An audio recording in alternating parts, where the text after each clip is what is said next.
अगर आगे की वीडियो देखना चाहते हैं तो हमारे चैनल HPN को सब्सक्राइब करना नहीं भूलिएगा। इस वक्त हमारे साथ इमरान खान की बहन अलीमा बीबी साहिबा मौजूद है। अलीमा बीबी साहिबा की अभी मुलाकात हुई है खान साहब से और अली अमीन गंडापुर की भी मुलाकात हुई है, लेकिन बड़ी खबर ये आ रही है और काफ़ी ज़्यादा ये गमज़दा भी है कि इमरान खान की आंखों में इस वक्त इन्फेक्शन हो गया है। क्या हुआ अचानक से उनकी आंखों में और मुलाकात के अंदर आज क्या कुछ हुआ? सबसे पहले मुलाकात का हवाल बताइएगा, क्या कहना था खान साहब का? कुछ नहीं, एक तो उन्होंने एक दो वजाहतें की थी, वो बता दिया था नॉलेज सिटी के बारे में, क्योंकि वो बहुत अपसेट थे उस चीज़ के ऊपर कि वहाँ पे जो कॉन्ट्रैक्टर्स आगे जो उन्होंने अकोमोडेशन बनानी थी बच्चों की, वो कॉन्ट्रैक्टर्स को हरास कर रहे थे। तो अब तो हुकूमत बदल गई है, अब जो हुकूमत आएगी उनकी जिम्मेदारी होगी कि अगर कॉन्ट्रैक्टर्स को तंग किया गया, क्योंकि अगर आज हम ना बना सके हॉस्टल, हम एक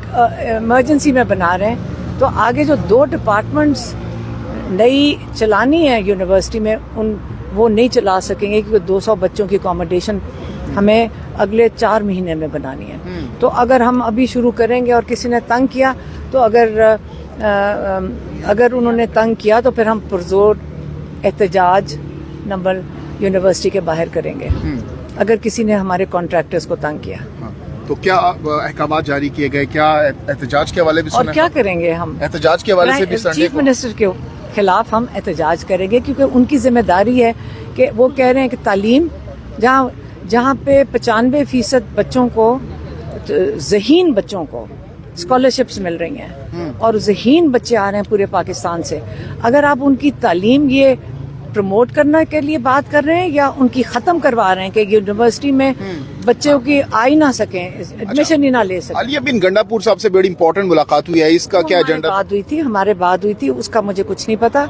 उसके अलावा जो मैंने अभी बात की थी कि हमने जो देखा था उनकी आंखों में इन्फेक्शन थी और वो कह रहे थे अब ना फिक्र करो, बिल्कुल ठीक हो गया। पिछले हफ्ते हम मिले ट्यूसडे को, तब ठीक थे, अब मिले, अब वो कह रहे हैं ठीक हो रही हैं। वो तो आगे से कम बात कर रहे हैं, हम तो अपनी बात कर रहे हैं। उन्होंने कहा नहीं अब ठीक हो रही हैं, पहले तो आंख ही नहीं खुल रही थी। हम जानना चाह रहे हैं कि असद वड़ाइच जो सुपरिटेंडेंट हैं, वो कह रहे हैं कि हफ्ते से वो खुद उनकी निगरानी कर रहे हैं। यही हमें पता चल रहा है कि खुद अब असद वड़ाइच सुपरिटेंडेंट जेल अडियाला उनकी निगरानी कर रहे हैं। तो ये फिर वो असद वड़ाइच की जिम्मेदारी बनती थी कि वो हमें बताएं कि इन्फेक्शन हुआ है और उनको डॉक्टर को देखना है। हमारे डॉक्टर के लिए हमने कोर्ट में अपील डाली हुई है कि डॉक्टर आसिम यूसुफ जो शौकत खानम के मेडिकल डायरेक्टर हैं, उनको इजाज़त दी जाए कि जाके खान साहब का मुआयना कर सकें, और अभी तक कोर्ट भी इजाज़त नहीं दे रहा। जेल तो आपको पता है कि